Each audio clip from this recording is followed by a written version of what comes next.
Welcome back, everybody. So today we're going to check out Bell's Rye Pale Lager. This is a Kalamazoo exclusive. Here is the bottle, can art. Um, yeah, this says Pale Lager with Rye, 5.5% ABV. Best by 3,925. So we're definitely in that range. This was purchased at the general store, Kalamazoo exclusive. I Yeah, you have to get it at the general store.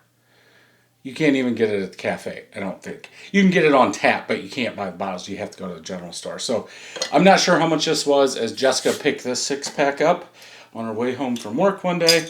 So let's go ahead and get into it. Smitten, I'm pretty sure they still make Smitten, but that was like a golden rye ale.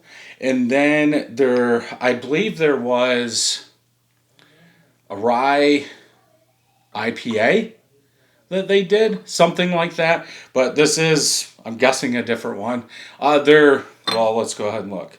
Yeah, good. Yeah, nothing really on the back of this. This is Inspired Brewing. Man, available at our original Kalamazoo brewery, which is downtown Kalamazoo. I think they've changed the name of it a couple times, but I know it is B1. That's usually, or if you go back in some of the reviews of Bell's early on, the labels would even say B1 exclusive or B1 brewery or something like that. That's not the Comstock one. That's the Kalamazoo one. So anyway, back to this. So rye pale lager. I think, is that pale? Off-white colored head, a little orangish brown coming up through that head. From that pour, about a half a finger of head. It almost looks like there's wheat in here. Color on this one is very cloudy orange, like darker orange down the center. I don't know if you'll be able to see it. It almost looks like it's oxidized. Something like that. Not what I was thinking it was going to be. Pale lager, like a pale ale, light yellow in color, clear maybe because it's been lagered, something like that. This looks like a triple New England IPA in my mind. But let's go ahead and smell.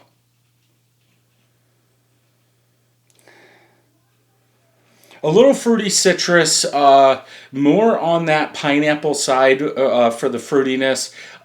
Maybe some orange, along with some grapefruit rind bitterness coming through there. That orange is a little sweeter, but that rind zest bitterness is breaking that up some.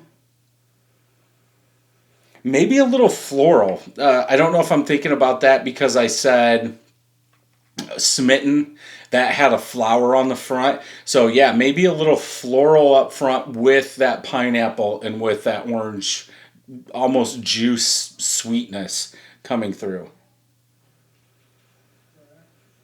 I could actually say that sweetness is kind of like a mosaic, like a berry, a cotton candy sweetness coming off there before it goes into that orange. Yeah, it doesn't smell. I mean, is it oxidized? Are you getting any of that smell? No. Would you really get a smell from it being oxidized? I don't think so. Maybe. I mean, I've had oxidized New England IPAs before, and I'm trying to think, and I'm almost going to say every single one of them smelt just fine. So I don't think you would smell something different if it was oxidized. But let's go ahead and taste.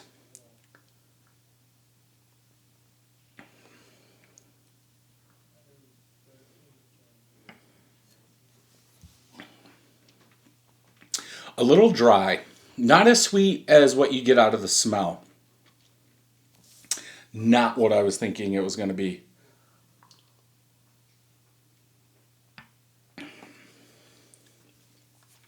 I want to say if you took a rye beer and put mosaic into it, it's almost like that cotton candy sweetness with some rye, but it's dry.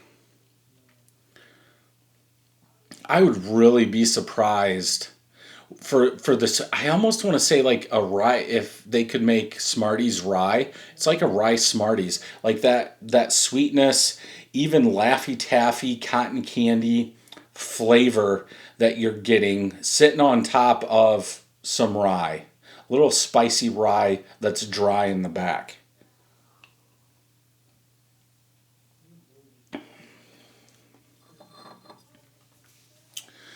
Yeah, I would say in the back end that citrus does come through, like orange pith, like the meaty part of an orange. I'm getting that. Maybe a touch of dankness. That rye still follows back there too, so you are getting a little bit of that rye spice on the back end of this. I want to say malt, like a touch of maltiness more in the back than in the front on this one. Then some bitterness, a little sweetness, a little maltiness in the aftertaste.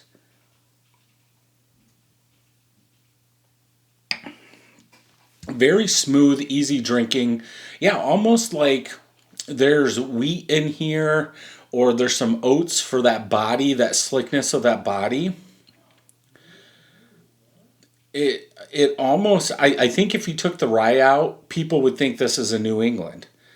I think that rye is taking away that New England. Does that matter? No. Is it a pale lager though?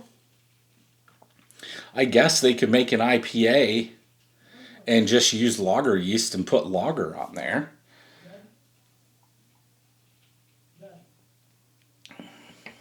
Definitely drinkable. I could crush these. I like the taste, but I also like rye in my beers, like this. I think if you go back into some of my playlists, my homebrew ones, I did a whole span of rye, like IPAs. And I do like that. Like, I want to add rye to a porter, to a stout, everything. And I think this works. Some people would put Chinook, and I believe I did, excuse me, Chinook with rye malt. I think that's a little overdone, at least for me. But using rye malt, then using something like a Simcoe or a Mosaic or a Citra, something along those lines, I think it works. At least it works in this case. And I don't know what hops. I'm hoping they're going to show, but knowing Bell's with these beers, they're not going to. It might be on the site, but it's not going to be on Untapped. But it almost makes me want to brew a beer now with rye and Mosaic, and then maybe a Simcoe, bringing that kind of garlic onion to this could be good. But I'm going to go 4.25. I don't think the scores are going to be even close to that, but this is something I could brew or go there and buy a case of. And I don't know how much they have left, but yeah, it's a good one. Let's go ahead and check on tap, see what they're saying. So none of my friends have checked it in. 15 people have. 3.88 out of 5. Not bad, but obviously lower than mine. Yeah, Rye Pale Lager, one of Kalamazoo exclusive series. Smooth, citrusy, hoppy, hazy, crushable. So they're putting it on there. I don't know. I say it every time. And so if somebody out there knows how Untapped gets those style guidelines, the 4 or 5 words that they use, leave a comment down below. It almost seems like it's generated from what people are putting in their comment. Could be wrong. But let's just see if anybody said anything about this.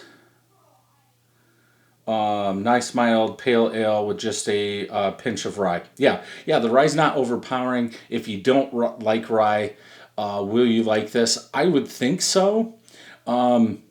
Maybe I would still buy one.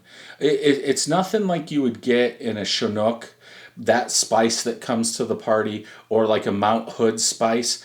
I think it is a little bit different. It's almost like it is. It's just a pinch, but you know it's there.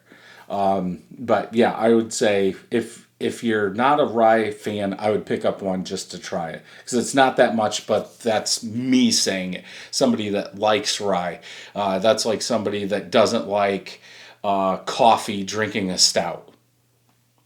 So that'll be up to you. Yeah, juicy, hazy. Um,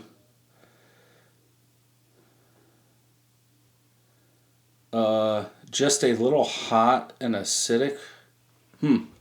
Don't think that. I don't know what they're meaning by hot. I don't know when this was brewed or when this was first put out. I mean, this was in October and we're almost at the end of November. So maybe it was a little hot. Don't see what would make it hot. It's only 5.5, but it is what it is. Yeah, definitely want to pick up and try if you enjoyed this review. Check out some more Bell's reviews over here. Don't forget to hit that subscribe button and ring that bell, and I'll see you in the next one.